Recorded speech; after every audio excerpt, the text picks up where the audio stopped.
ወገሌ ሳንል ይልቁንም ለሃይማኖት ሰዎች ለሃይማኖት መሪዎች በልዩ ልዩ መንገድ ይችን ቤተክርስቲያን የሚያቃልሉ አማኞቻችሁን ለእናታችን ለቅድስት ቤተክርስቲያን ስም የሚሰጡ አማኞቻችሁን እኛ ቅዱስ ጳውሎስ እንደነገረን በቅዱስ መጽሐፍ የተሰቀለውን ክርስቶስን እየሰበክን እኛ የምናምነውን ከመወለዳችሁ በፊት የምናመልከውን ኢትዮጵያውያን ያመለኩትን ኢየሱስ ክርስቶስን በማቃለል ሌላ ስም የሚሰጡትን አማኞቻችሁን አዲስ አማኞች ሆነው ብቅ ብቅ ያሉትን ፓስተሮቻችሁንም ጭምር አስታግሱልን። በቃ በሉልን። በቃ በሉልን። በጋራ ሀገር በጋራ እንኑር። በጋራ ሀገር በጋራ በሰላም እንኑር። ለሀገር እድገት እንጣር። ለሀገር ሰላም እንሩጥ። ስንት የምንሰራው ስራ መች ጠፋና?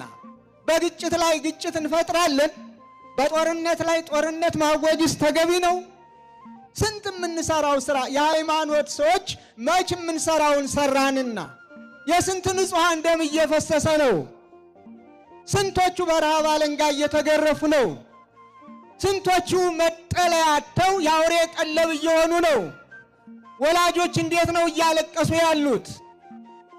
ስንቶቹ በሰላም ከቤት ወጥተው ከቤት መግባት ተስኗቸው ወደ ጥንት ተመልሰን ሰው ክቡር ሲሆን ክቡርነቱ ተቃሎ በገንዘብ የሚሸጥበት የሚለውጥበት ይህን ገንዘብ ካላመጣ አንለቀውም የሚባልበት የሞት ፍርድ የሚፈረድበት ዘመን ላይ ደርሰን ስንት ክርስቲያኖች እግዚአብሔርን በማምለካቸው የተሰቀለውን ክርስቶስን በመስበካቸው ባሉበት እንዳያድሩ ግፍ እየተፈጸመባቸው ባሉበት ዘመን ላይ እኛ ኦርቶዶክሳውያን የሃይማኖት ሰዎች የትኛውም ሃይማኖት ሰዎች ለሀገር ሰላም ለሀገር ፍቅር ለወገን አንድነት ለሁሉም ሰላም ጥረት ማድረግና በቃ ይበቃል በምን ችግሩን እንፍታው ብለን መከራ በማየት ፋንታ እንደገና በጦርነት ላይ ጦርነት ይልቁንም የሃይማኖት ጦርነት እጅግ የከፋል። የቀረን እሱ ነው። ሌላውን አይተነዋል። የጎጡን አይተነዋል። የመንደሩን አይተነዋል። የተሻለ ነገር ማምጣት አለብን እየተባለ የሚደረገውንም እያየነው ነው፣ አይተነዋል። የቀረን የሃይማኖቱ ነው።